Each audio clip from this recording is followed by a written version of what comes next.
ورسوله الكريم أما بعد فأعوذ بالله من الشيطان الرجيم بسم الله الرحمن الرحيم أوحي إلى نوح أنه لن يؤمن من قومك إلا من قد آمن فلا تبتئس بما كانوا يفعلون۔ اور نوح کی طرف وحی کی گئی کہ آپ کی قوم میں سے صرف وہی لوگ ایمان لانے والے تھے جو پہلے ایمان لا چکے ہیں، بس آپ ان کی کارروائی سے مغموم نہ ہوں۔ وَاصْنَعِ الْفُلْكَ بِأَعْيُنِنَا وَوَحْيِنَا وَلَا تُخَاطِبْنِي فِي الَّذِينَ ظَلَمُوا إِنَّهُمْ مُغْرَقُونَ۔ اور آپ ہماری نگرانی میں ہماری وحی کے موافق کشتی بنائیے اور ظالموں کے متعلق ہم سے کوئی بات نہ کریں کیونکہ وہ ضرور غرق کیے جائیں گے۔ اللہ وحدہ لا شریک نے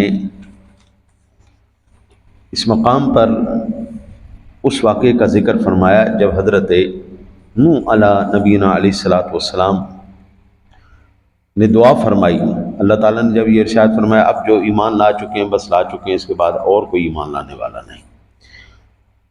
امام جریر نے حضرت قتادہ رضی اللہ تعالیٰ عنہ سے یہ بات روایت کی ہے کہ پھر حضرت نوح علیہ السلام نے کافروں کے خلاف یہ دعا کی۔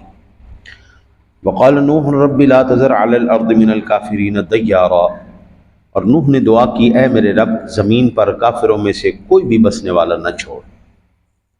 ہمارے آج کل نا جی وہ بڑا عجیب سا ایک معاملہ چل پڑا ہے کہ قرآن و حدیث کو نہیں سمجھنا، اپنی عقل اور اپنی جو سوچ ہے اس کو اسلام پر تھوپنے کی کوشش کرنی۔ کہتے ہیں کافروں کو بھی برا نہ کہو، کافروں کو بھی برا نہ کہو۔ اللہ کا نبی بد دعا کر رہا ہے اور قرآن اس کو نوٹ کر رہا ہے۔ یا آپ ٹھیک ہیں یا قرآن اور اللہ کا نبی ٹھیک ہے، دونوں میں سے ایک ٹھیک ہے، اور مجھے تو اللہ کا نبی اور قرآن ٹھیک لگتا ہے، میری سوچ غلط ہے۔ میں آپ دیکھیں نا جی قرآن پاک بعض مقامات پر ایسی بات کرتا ہے جو عقل تسلیم نہیں کرتی۔ مثال کے طور پر ہم مردہ کسے کہتے ہیں؟ جو نہ سانس لے نہ بولے نہ کھائے نہ ہلے نہ جلے، ہم اس کو مردہ کہتے ہیں، یہ مردہ ہو چکا ہے۔ لیکن قرآن کہتا ہے وَلَا تَقُولُوا لِمَن يُقْتَلُ فِي سَبِيلِ اللَّهِ أَمْوَاتًا بَلْ أَحْيَاءٌ عِندَ رَبِّهِمْ يُرْزَقُونَ، جو اللہ کی راہ میں مارے جائیں خبردار انہیں مردہ نہیں کہنا۔ اللہ کہہ رہے ہے وہ مردہ جو ہے اس کو خبردار تو انہیں مردہ نہیں کہنا۔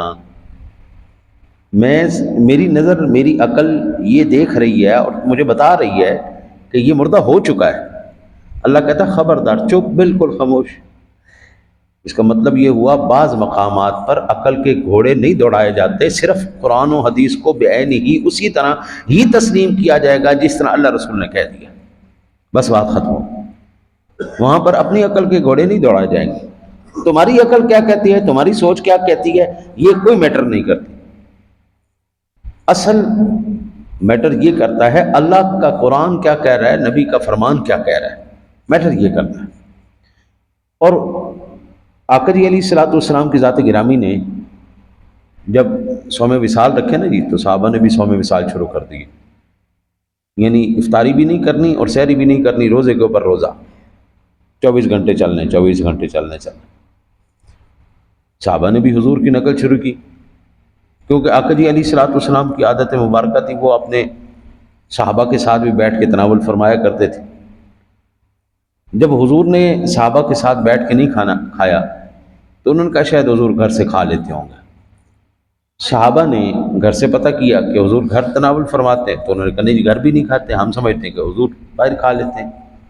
تو پتہ چلا کہ حضور صوم وصال رکھ رہے ہیں تو صحابہ نے بھی رکھنے شروع کر دیے۔ اب ایک دن گزرا، 2 دن گزرا، جب تیسرا دن آیا سارے لاغر ہو کے گرنے لگ گئے، تقاضے بشری ہے۔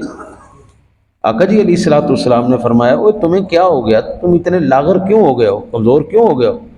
تو عرض کی یا رسول اللہ صلی اللہ علیہ وسلم ہمیں پتہ چلا آپ صوم وصال رکھ رہے ہیں، ہم نے بھی رکھنے شروع کر دیے۔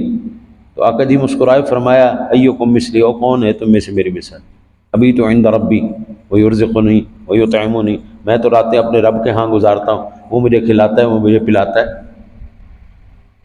اب اللہ کیسے کھلا رہا ہے کیسے پلا رہا ہے یہ اللہ جانے یا اس کا رسول جانے۔ وہ راتیں کیسے گزارنے وہ اللہ جانے گیا، اس کا رسول جانے، ہماری عقل کے گھوڑے وہاں پہ کھڑے ہیں جی، ہم نہیں آگے جا سکتے۔ اب یہ جو معاملات یہاں پہ آئے نا جی، یہاں سے ایک تو بات یہ پتہ چلی نا کہ پیارے نبی پریشان ہونے کی بات نہیں، یہ جو کافر بکواس کرتے ہیں ان کو کرنے دو، میں ان کو ضرور غرق کروں گا۔ عذاب کی جو قرآن پاک میں اب تک ہم نے شکلیں پڑھی ہیں وہ کئی شکلیں تھیں۔ ٹڈی دل کا عذاب تھا، خون کا عذاب تھا، مینڈک کا عذاب تھا، شکلیں بدل جانے کا عذاب تھا، تیز آندھیوں کا، جھنگھاڑ کا یہ عذاب تھا، اور یہاں پر اب بارش کا عذاب، پانی کا عذاب آیا۔ اس لیے فرمایا کہ پیارے نوح ہماری آنکھوں کے سامنے جو ہے وہ اب کشتی بنائیں۔ اب میں یہ اگر اس بحث پہ اگر شروع کروں نا بات تو حضرت آپ کی عقلوں سے اوپر چلی جائے گی بات۔ صرف اتنا بات یاد رکھیں کہ ہم اس بات پر یقین رکھتے ہیں کہ جو قرآن میں کہا گیا برحق ہے، اسی طرح اب قرآن پاک کے اس مقام سے آگے آپ نہیں جا سکتے۔ مثلا اللہ نے کہا اس کا ہاتھ ہے، ید اللہ فوق ایدیہم، ساق کا یعنی پنڈلی کا لفظ استعمال ہوا، اللہ تعالیٰ نے کہا پنڈلی کے بارے میں استعمال کیا۔ اسی طرح عین اللہ، اللہ کی آنکھ کے بارے میں کہا گیا۔ اگر اس کو ہم اپنی عقل کے اوپر قیاس کرتے ہوئے اپنے تقاضے کے مطابق اللہ کے ہاتھ کو سمجھنا چاہیں گے تو اس کا مطلب یہ ہوگا جیسا ہمارا ہاتھ ہے اللہ کا ایسا ہاتھ ہے، یا اللہ کی پنڈلی سمجھنا چاہیں گے تو ایسی سمجھ میں آئے گی جیسے ہماری پنڈلی۔ ہم کس کو کس پر قیاس کر رہے ہیں، ہم کس کو کس پہ قیاس کر رہے ہیں؟ اور یہ دلالے قطعیہ سے، عقلیہ، نقلیہ، قطعیہ، یعنی قرآن و حدیث سے سادہ لفظوں میں یہ ساری چیزیں ثابت ہیں۔ کیا اس کی ہم کریں گے تعویل، اس کا انکار نہیں کریں گے، اس کی کریں گے ہم تعویل۔ مثلا اللہ کی ذات نے اب نوح علیہ السلام سے کہا کہ ہماری آنکھوں کے سامنے یہاں پہ تم کشتی بناؤ، تو آنکھوں سے مراد کیا ہے؟ حضرت امام فخر الدین رازی رحمۃ اللہ تعالی علیہ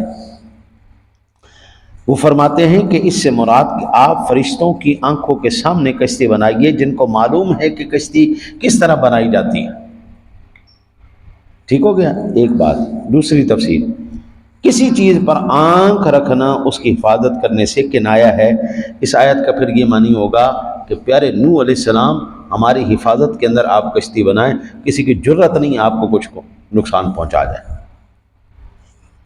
قرآن پاک میں، حدیث پاک میں اس بات پر مجھے جو ہے نا جی حیرانگی ہوتی ہے کہ اچھے بھلے مسلمان، پڑھے لکھے مسلمان، کس نے آپ سے کہا ہے کہ ہر چیز کی تعویل کرنا ضروری ہوتی ہے؟ کچھ چیزیں ایسی ہوتی ہیں بابو جن کو آنکھیں بند کر کے ماننا پڑتا ہے، ان کے لیے ثبوت کی ضرورت نہیں ہوتی، بس اتنا کافی ہے اللہ نے کہہ دیا ہے۔ میں اپنے باپ کو باپ مانتا ہوں، میں اپنی ماں کو ماں مانتا ہوں، میرے پاس کیا ثبوت ہے؟ میرے لیے اتنا کافی ہے، میری ماں نے کہا ہے میں تیری ماں ہوں، میرے باپ نے کہا ہے میں تیرا باپ ہوں، بس اتنا کافی ہے۔ اب میں کہ جو تم میرا باپ کیسے ہو گیا، اب فلانا ٹیسٹ کراؤ، فلانا ٹیسٹ کراؤ، میرے لیے اتنا ہی کافی ہے، میری ماں نے مجھے اپنا بیٹا مان لیا، میرے باپ نے مجھے اپنی اولاد مان لی، اتنا کافی ہے۔ آج کل کون سی چیز جو ہے جس کی نقل نہیں تیار کی جا سکتی، دھوکہ نہیں دیا جا سکتا؟ جتنی آپ گہرائی میں گھستے چلائیں جائیں گے اتنے ہی پریشان ہوتے چلے جائیں گے۔ یہ بچے ہمارے ملحد کیوں ہو گئے، اسلام چھوڑ کے کیوں بھاگ گئے؟ وہ پہلے ہی مسلمان کوئی نہیں سن۔ میں نے کل بھی حدیث پاک ایک شیئر کی تھی اپنے اسٹیٹس پہ کہ نبی اکرم صلی اللہ علیہ وسلم نے فرمایا مسلمان اور کافر کے درمیان فرق کرنے والی کا نام نماز ہے۔ مسلمان اور کافر کے درمیان فرق کرنے والی کا نام نماز ہے۔ جو نماز نہیں پڑھتا، جو اللہ اور اس کے رسول کی شرعی حدود کو نہیں مانتا، ہمارے نوجوان کیا کرتے ہیں اس وقت؟ ٹک ٹاک، یوٹیوب، فیس بک، انسٹاگرام، چیٹ، ہاں جی، یعنی کہ ہر وہ فحاشی کا پروگرام وہ استعمال کر رہے ہیں جو ان کو اچھا جی، ان سے آپ اداکاروں کے بارے میں پوچھ لیں، ان کو سیاستدانوں کے بارے میں پوچھ لیں، ان کو آپ دنیا کی مشہور شخصیات کے بارے میں پوچھ لیں، بلینئرز کے بارے میں پوچھ لیں، ہر ایک چیز کے بارے میں ان کو پتہ ہوگا۔ لیکن ان سے پوچھیں نا بیٹا آپ بحیثیت اولاد اللہ اور اس کے رسول نے آپ کے اوپر کیا ذمہ داریاں عائد کی ہیں میرا بچہ کہ آپ پوری کریں. آپ اولاد ہیں، آپ کی ذمہ داریاں کیا ہیں، آپ ماں باپ کے بارے میں آپ کی کیا ذمہ داریاں بچے، وہ بچہ جواب نہیں دے پائے گا. ہم اگر پوچھیں نا جی بیٹا آپ نے اتنی عمر گزاری ہے میرا بچہ ماشاءاللہ مسلمانوں کو، میں بچے پڑھاتا ہوں نا جی، تو میں نے ایک دن خاص مقرر کیا ہوا ہے جس دن میں بچوں کو نماز کی شرائط، نماز کے فرائض، نماز پوری نماز، پھر اس کے بعد کلمے، پھر صفات اور اس طرح کی اور چیزیں، غسل کے بارے میں، وضو کے بارے میں، یعنی وہ بنیادی چیزیں جو ہر ایک مسلمان کو لازمی ہی آنی چاہیے، آنی چاہیے. اس کے لیے کوئی عالم یا مولوی ہونے کی ضرورت نہیں، بس مسلمان ہونے کی ضرورت ہے، اس کو یہ آنی ہی چاہیے. وہ ہر چیز میں بچوں کے ابھی بھی دماغ میں ڈال رہا ہوں چھوٹے سے ہی، تاکہ بڑے ہو کے کم از کم جو میرے قریب سے گزرے ہیں، پڑھ کے میرے سے گزرے ہیں، ان کو اتنی سمجھ تو ہونی چاہیے نا کہ یہ پاکی ہے، یہ پلیتی ہے، یہ نماز ہے، یہ شرائط ہیں، یہ فرائض ہیں. چھوٹے چھوٹے بچوں کو یاد کروائے. ہم بڑوں سے پوچھیں نا وہ نماز کی شرائط اور فرائض نہیں بتا سکتے، ہزاروں مرتبہ سکھایا ہے لیکن نہیں بتا سکتے. تو پھر بھائی مسلمان ہونے کا دعویٰ کس بات کا دعویٰ ہے؟ نماز یہ نہیں پڑھتے، دین کے بارے میں ان کو پتہ کوئی نہیں، اللہ اور اس کے رسول نے جو ماں باپ کے احترام عزت کے بارے میں بتایا وہ پتہ کوئی نہیں. جو ماں باپ ہیں، جو ماں باپ بن گئے، اب ان کے بارے میں جو قرآن و حدیث نے کہا آپ نے اپنی اولاد کی تربیت کیسی کرنی ہے ان کے بارے میں پتہ کوئی نہیں. کہ میں نے معاشرے، اب دیکھیں نا جی، ایک جو اصول فقہا بیان کرتے ہیں نا، یہ تمام بازاروں کے اندر تاجر بیٹھے ہوئے ہیں، کوئی تاجر اس وقت تک تجارت کرنے کا شرعاً اہل نہیں ہے جب تک وہ سارے مسائل نہ جان لے کہ تجارت کا اصول کیا ہے، قواعد کیا ہیں. ہر قدم پر شریعت نے آپ کی جو نگرانی کی ہے، آپ کی جو رہنمائی کی ہے، وہ کتنے گئی. تجارت کے بارے میں ہمیں کوئی نہیں پتا، تعلیم کے بارے میں ہمیں کوئی نہیں پتا، ماں باپ کے حقوق کے بارے میں ہمیں کوئی نہیں پتا، زندوں کے حقوق کے بارے میں ہمیں کوئی نہیں پتا، فوت شدگان کے حقوق کے بارے میں ہمیں کوئی نہیں پتا، عبادات کے بارے میں ہمیں کوئی نہیں پتا، جو ہمارے فرائض ہیں وہ ہمیں کوئی نہیں پتا. اب پھر میرے بابو یہ بتاؤ پھر کدی مسلمانی، پھر بچے نے جڑے نے جی وہ ادھر بےمان نہیں ہونا تو اور کی ہونا. یہ تو گھر کے ماحول کے اوپر ڈیپینڈ ہے، ہمارے گھر کا ماحول کیسا ہے. لہٰذا قرآن پاک کے یہ وہ مقامات ہیں جن مقامات کو ہم کہتے ہیں متشابہات. یہاں پر تشبیہات تو دی گئی ہیں لیکن ان کی تعویل کی اجازت نہیں. یہ نہیں اب گننے بیٹھ جانا جی اچھا جی قرآن نے کہا اللہ کا ہاتھ ہے تو پھر اللہ کے ہاتھ کے اندر 5 انگلیاں ہوں گی، پھر پورے کتنے ہوں گے، پھر لائنیں کتنی ہوگی. اس بات کی اجازت کوئی نہیں. اللہ کا ہاتھ ہے، کیسا ہے، اس کی شان کے لائق، ختم ہوگی بات. اللہ کی آنکھیں ہیں، وہ کیسی ہیں، وہ اس کی شان کے لائق ہیں، بس ختم. یہاں پر عقل نہیں دوڑائی جائے گی. ہاں اس کی ہم تعویل کر سکتے ہیں کہ آنکھ سے مراد اس کی حفاظت ہے، اس کا کرم ہے. وہ جو اپنی مخلوقات کی حفاظت کرتا ہے، اپنے بندوں کی حفاظت کرتا ہے، ان کے رہنمائی جو کرتا ہے، ان پر جو کرم کرتا ہے، ٹھیک ہے نا جی. اسی طرح پھر وسع کرسیہ السماوات والارض، ہاں جی، وہ اپنی شان کے لائق کرسی پر مستوی ہے. اب اس بحث میں پڑ جانا کہ وہ کرسی اللہ سے چھوٹی ہے یا بڑی ہے، اللہ اس میں پورا آیا یا نہیں آیا، اب یہ بحث بالکل بیکار بحث. یہ خالصتاً علماء کی بحث ہے، ان کو اس تک رہنے دیں. ہمارا کام یہ ہے جو میرے رب نے کہا وہ اسی طرح، وہ اپنی شان کے مطابق. اب احادیث صحیحہ میں اس بات کا پتہ چلتا ہے کہ وہ اپنی شان کے مطابق سحری کے وقت میں آسمان اول پر نزول فرماتا ہے. یہ بالکل صحیح حدیثیں ہیں، بالکل صحیح حدیثیں سیاستہ کے اندر، بخاری، مسلم، ابو داؤد، نسائی، ترمذی، ابن ماجہ، ان کے اندر موجود. اب وہ کس طرح نازل ہوتا ہے، ہماری عقل و شعور یہاں پر بالکل خاموش کھڑی. وہ اپنی شان کے لائق نازل ہوتا ہے. اگر یہ کہا جائے بھائی کہ وہ آسمانوں پر رہتا ہے، یہ بھی غلط ہے، یہ نظریہ بھی غلط ہے. بھائی کسی مقام پر ہونے کے لیے جسم اور جسمانیات کی ضرورت ہے. میں یہاں پر مصلی پہ بیٹھا ہوں، آپ قالین پر بیٹھے ہوئے ہیں، میں آپ کے آگے ہوں، آپ میرے پیچھے ہیں، ہم ایک دوسرے کے آمنے سامنے ہیں. اب جناب یہ جو چیزیں ہیں یہ جسم اور جسمانیات کے قوانین کے تحت ہے. میرا جسم ہے، میری قید ہے، میری حدود ہے، یہ ایک جگہ پہ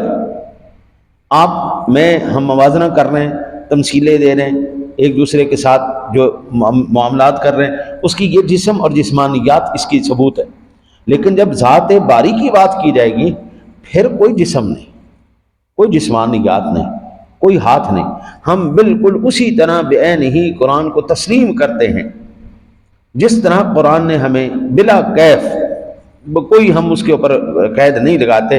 اللہ کی ذات جو اس کی صفات ہیں، ہم نے اس کی ساری صفات کو مانا. ہاں جی، آمنت باللہ وملائکتہ وکتبہ ورسلہ والیوم الآخر والقدر خیرہ وشرہ من اللہ تعالی والبعث بعد الموت. ہم نے مانا جی. وما هو باسمائہ وصفاتہ وقبلت جمیع احکامہ اقرار باللسان وتصدیق بالقلب. ہم اسی طرح مانتے جی. جس طرح اس کی صفاتیں ہیں ہم نے ساری صفاتیں مانی، جس طرح اس کی ذات ہے ہم نے اسی طرح اس کو مانا، جس طرح وہ منوانا چاہتا ہے ہم مانتے ہیں. یہاں پر اس مقام پر آ کر عقل کے گھوڑے نہیں دوڑائے. ہاں، مسائل کو سمجھنے کے لیے آپ کوشش کریں. ہر دور کے نئے مسائل ہیں. 50 سال پہلے فون کوئی نہیں تھا، یعنی 100 سال پہلے بجلی کوئی نہیں تھی. اب یہ سارے اس دور کے مسائل اپنے دور کے مطابق تھے، آج کے مسائل آج کے دور کے مطابق ہیں. اس وقت اتنی ترقی طب نے بھی نہیں کی تھی، سائنس نے بھی نہیں کی تھی، اور کسی یہ آپ کوشش کریں، قرآن و حدیث سے تلاش کریں، قیاس کریں، سامنے رکھیں چیزیں، اور اسے آپ معاملات. یہاں پر کوشش کی ضرورت ہے. بندے کی اپنی ذات کی اصلاح کی ضرورت ہے، ٹھیک ہے، وہ ان معاملات میں کیا جائے. لیکن تعجب کی بات اس بات پر ہے، اب خدا کے وجود پر لوگ لڑنا شروع ہو گئے. اللہ ہے یا نہیں ہے؟ اگر ہے تو اس نے دنیا کیسے بنائی؟ وہ کہاں پہ ہے؟ کیسے ہے؟ او بھائی، یہ بحثیں نہیں. کسی بھی مسلمان کو اس بحث میں پڑھنا ہی نہیں. بھائی ہم اسی طرح مانتے ہیں جس طرح ہمیں قرآن منوانا چاہتا ہے، جس طرح اللہ کے حبیب کا فرمان منوانا چاہتا ہے ہم مانتے ہیں. جو انہوں نے بتا دیا. تو یہاں سے آج کے درس سے ایک بات آپ کے سامنے واضح ہو گئی کہ زندگی میں ہر چیز کی تفصیل، تشریح اور ہر ایک کو جو ہے نا کھول کے لے جانا ضروری نہیں ہوتا. بعض مقامات پر وہیں پہ ٹھہر جانا یہ ایمان کا تقاضا ہوتا ہے. یہ تقاضا ایمان ہے. اللہ جس طرح ہمیں منوانا چاہتا ہے ہم قرآن کی ہر آیت پر یقین رکھتے ہیں. اللہ نے کہا ہے میرا ہاتھ ہے تو ہم مانتے ہیں یا اللہ تیرا ہاتھ ہے، لیکن اس طرح نہیں جس طرح میرا ہاتھ ہے. ہاں، یہ ہاتھ نہیں. اللہ اپنی پنڈلی منوانا چاہتا ہے ہم ماننے کے لیے تیار ہیں. کس طرح ہے؟ ساڈی پنڈلی طرح نہیں، ان دی شان دے لائق. اللہ تعالیٰ کی آنکھ ہے، ہم مانتے ہیں اس بات کو. اللہ کی آنکھ کیسی ہے وہ جانے. اب جن نہ آپ نے دیکھا ہے نہ میں نے دیکھا ہے. جب میں آپ سے تشریح پوچھوں ہے جی تو آپ کوئی اور تشریح کریں گے، میں کوئی اور تشریح کروں گا. قرآن نے جنات کو منوایا، ہم مان گئے بھائی ٹھیک ہے، مخلوق ہے وہ جیسی بھی ہے، ٹھیک ہے ہمارے سامنے نہیں ہے. اللہ نے کہا ہے، ہم مان گئے. فرشتہ نہ آپ نے دیکھا نہ میں نے دیکھا، موجود ساروں کے ساتھ.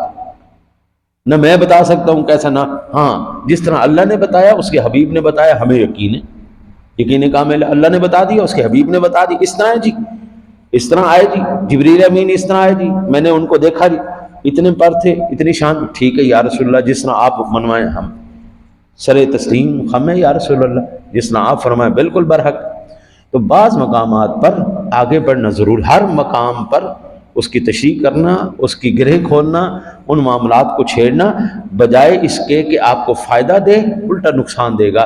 بڑے بڑے پلر علم کے، بڑے بڑے علم کے پلر وہ گر گئے بھائی جان، بڑے بڑے برج گر گئے ان تحقیقوں کے اندر. جو کام علماء کا ہے ان کو اس تک رہنے دیں. آپ اپنی ذات تک رہیں، اپنے معاملات کو دیکھیں. جس طرح قرآن منواتا ہے چپ کر کے منی جاؤ. کل قیامت والے دن کہاں گے یا اللہ جنہ سانو ساڈے مولوی نے دسا سی مان لیا. انشاءاللہ اسی میں ہماری نجات ہوگی. یہ ہیں وہ چیزیں جو قرآن دراصل ہمیں بتانا چاہتا ہے.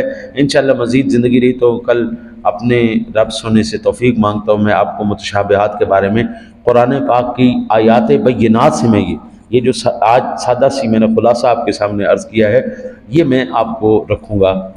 کہ انشاءاللہ تعالی العزیز قرآن پاک نے ہمیں کس کس مقامات پر کس کس شان کے بارے میں بتایا ہے جس کو ہم من و ان تسلیم کرتے ہیں۔ ہر ایک بندے کو عالم بننے کی ضرورت نہیں، ہر ایک بندے کو عالم بننے کی ضرورت نہیں، بندہ اپنے کام کرے، عوام اپنے کام کرے، علماء اپنے کام کرے، وہ ان سے استفادہ کریں، وہ دین میں تحقیق کریں، انشاءاللہ تعالی العزیز سننا کام چلتا جائے گا۔ آج گڑبڑ اس لیے ہوگی ہر کوئی مفتی بنا بیٹھے۔ دعا کرو اللہ تعالیٰ آپ کو مجھے قرآن سمجھ کر اس پر عمل کی توفیق نصیب فرمائے۔